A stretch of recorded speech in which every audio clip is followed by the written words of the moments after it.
jinsi gani unaweza kutoka hapo ulipokuwa sasa hivi na kuwa mtu mwingine anayevutia watu zaidi, anayeheshimika zaidi. Kama umechoka hivyo unavyoonekana, kama ungependa kukua siku moja na kuwa zaidi ya hapo ulipo, basi fuata hatua hizi 6 ambazo zitakusaidia kuwa a better version of yourself. Njia ya kwanza, kufanya mazoezi. Kufanya mazoezi kutakusaidia kwanza kuwa smart kichwani, pili kuwa karibu na watu. Wote tunafahamu gym ni sehemu ambayo unakutana na watu tofauti tofauti sana. Mabosi wa kampuni tofauti tofauti, viongozi wa serikali ambao kikawaida utakuwa huwezi kuwaona kwa siku za kawaida, maana labda ofisini kwako kunakuwa na walinzi, kunakuwa na appointment, lakini gym ndio sehemu pekee ambayo unaweza kukutana na watu wote bila ya walinzi. Lakini kufanya mazoezi ni nzuri kwa afya yako, lakini la msingi zaidi, kufanya mazoezi inafanya mwili wako kae vizuri, uvutie zaidi, na kuvutia kutakufanya uwe karibu na ndoto zako. Maana kama kijana unahitaji heshima. Heshima unapata unapoonekana vizuri, lakini pia confidence, kuvutia wanawake na vitu kadha wa kadha. Kwa hiyo anza kufanya mazoezi, itakusaidia kukuleta kwenye namna nzuri sana ya kuweza kuvutia watu wengi sana.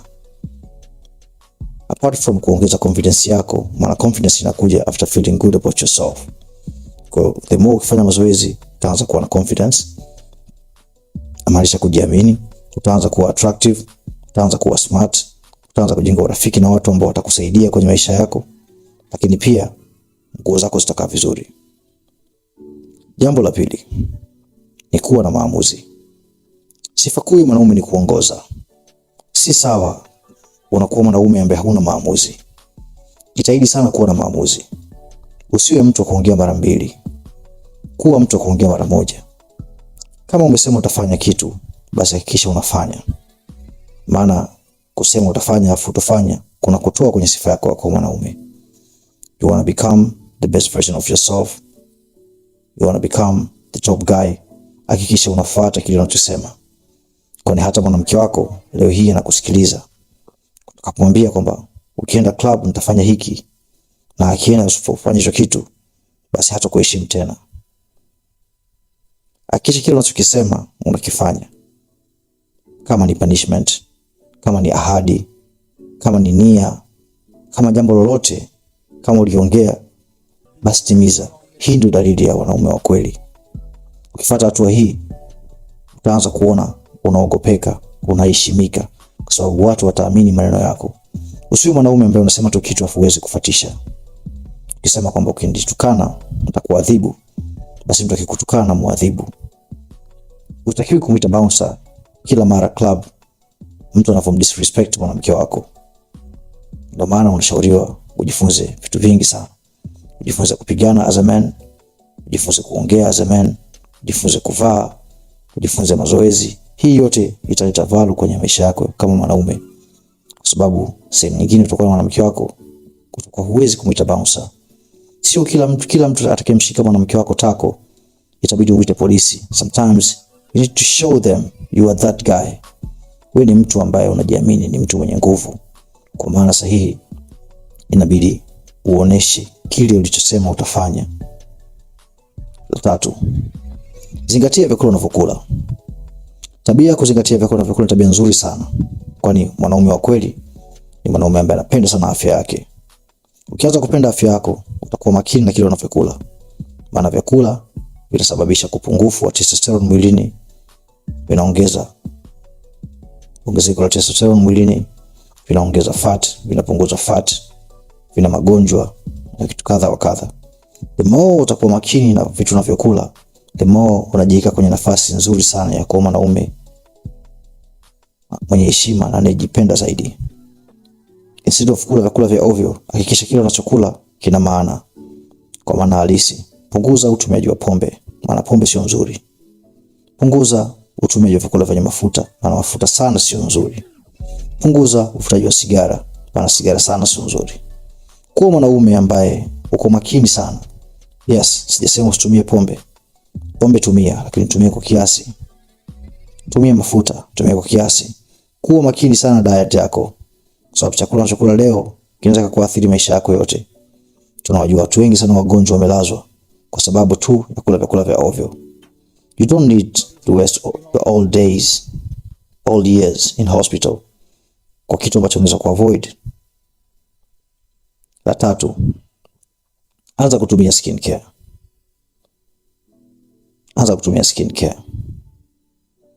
Skincare itakufanya uonekane vizuri sana. Watu tunafahamu umuhimu wa ngozi. Ngozi ni kitu cha kwanza kabisa mtu anachokiona anapokutana na wewe. Same thing kama unavyoona nyumba. Nyumba inabebwa na rangi yake. Gari inabebwa na rangi yake na muonekano wake nje. Mwanamke anabebwa na muonekano wake nje. Hivyo hivyo kwa mwili wako na ngozi wako. Unaweza kuwa na roho nzuri, unaweza kuwa na huruma, unaweza kuwa na pesa, lakini kwa mara ya kwanza watu wanakujaji kwa vile wanavyoonekana. Tuongea sana kuhusiana na watu kujaji watu kwa wanavyoonekana. Kuna podcast zilizopita tuongea kwa kirefu namna gani ambavyo watu wanakuona ukitokea. Basi ngozi yako ni kitu cha kwanza ambacho mtu anakiona ukitokea, bila kuongea sana. Kama wewe ni mgonjwa, ngozi yako itaonesha. Kama wewe una afya, ngozi yako itaonesha. Najua utasema kwamba kuna wengine wagonjwa na ngozi nzuri, of course, lakini ngozi inakuwa ina hapo point. I know you don't need to be a guy ambaye una afya lakini ngozi yako ni mbaya. Wana ngozi mbaya inakufanya uwe unattractive kabisa, inakutoa nje kabisa ya fursa. Jiulize kwa nini watu wanatumia application kwa edit picture kwenye Instagram au kwenye social medias. Filters zinafanya ngozi yako ionekane vizuri kwenye picha, right? Kwa nini usifanye ngozi yako ikaonekana vizuri bila filters? Najua mnisikia vizuri. Kwa maana hii, anza kutumia skincare kuanzia leo. Kama una shida ya kuwa na ngozi nzuri, tutafute. Tuna skincare inaitwa Biold Skin, yenyewe itakusaidia kukupa ngozi inayovutia, itatoa vipele, makovu. Lakini pia tuna product nyingi sana ambazo zitakusaidia kuwa na ngozi hiyo unayoitaka na kuwa attractive guy, na itakusaidia kukupa wepesi kwenye dating life. Tutafute kwa ajili ya kukusaidia kuwa na ngozi nzuri. Inaweza kawa ni mweusi, taka glow tu, inaweza kawa ni mweupe. Guarantee you after 2 weeks utakuwa the next attractive guy. Ya tano, focus on your purpose. Tumeongea kwa kirefu sana kwenye podcast zilizopita jinsi ya kufahamu purpose yako. Kama ndo mara kwanza unasikiliza, purpose ni kile kitu ambacho umeumbwa kuja kufanya kwenye maisha. Kuna dream na purpose. Mwanamke wako atakupenda ukiwa busy na career yako kwenye maisha. Kama ni producer, kama ni model, kama ni mwanamuziki, kama ni actor, kama ni mfanyabiashara au mwajiriwa, au kama ni mwanafunzi au mtu yeyote. Focus kwenye purpose yako. Soma kila siku. Tafuta watu waliokuzidi. Fuatilia watu wenye maarifa ya kukufanya ubongo wako ukue kila siku. Karibu kwenye clubs za kusaidia kukua kiakili kama hii Build. I believe kuna kitu unajifunza. Next time, kuwa karibu na sisi kujifunza vitu vingi sana. Kuwa hapa kuna kusaidia kukua kiakili. Hongera sana. Jitahidi kujifunza zaidi. Kwa hiyo focus kwenye purpose yako. Focus kwenye dream yako. Jifunze kila siku. Hii itakufanya uwe mwanaume wa kisasa sana. Kwani huwezi kuishi mwaka 2023, 2024 kwa elimu ambayo ulipata 92. Kwa elimu ambayo ulipata 2007. Inabidi ujifunze kila siku.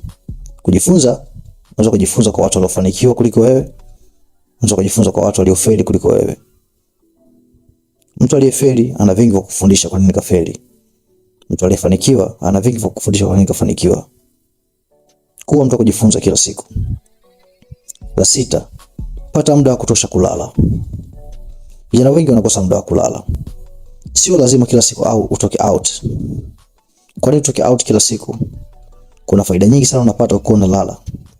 Kulala kutakufanya ugain muscles. Kulala kutakufanya utoe stress. Kulala kutakufanya uwe na maamuzi mazuri. Kulala kutakufanya uwe na furaha. Kulala kutakufanya uwe na ngozi nzuri. Kulala kutaongeza ufanisi wako wa sex ndani. Kulala kutaboost your testosterone mwilini. Kulala kutakufanya ufikirie vizuri. Je, ushawahi kuwaza kuhusu faida zote hizo? Basi hakikisha unapata muda mwingi wa kulala. Jitahidi kulala at least masaa 7 kwa siku. Ukikosa sana lala masaa 6. Unataka kuwa mwanaume unayevutia zaidi, mwanaume unayependwa na watu wengi, basi fuata hatua hizi 6. I guarantee you, ndani ya miezi 6 utakuwa mwanaume wa tofauti kabisa. Kulala kuna faida nyingi sana mwilini. Fanya kazi kutosha, jipende, take care of your skin, love yourself, fanya mazoezi, kuwa na maamuzi, anza kutumia skincare, focus on your purpose, lakini pia pata muda wa kutosha kulala.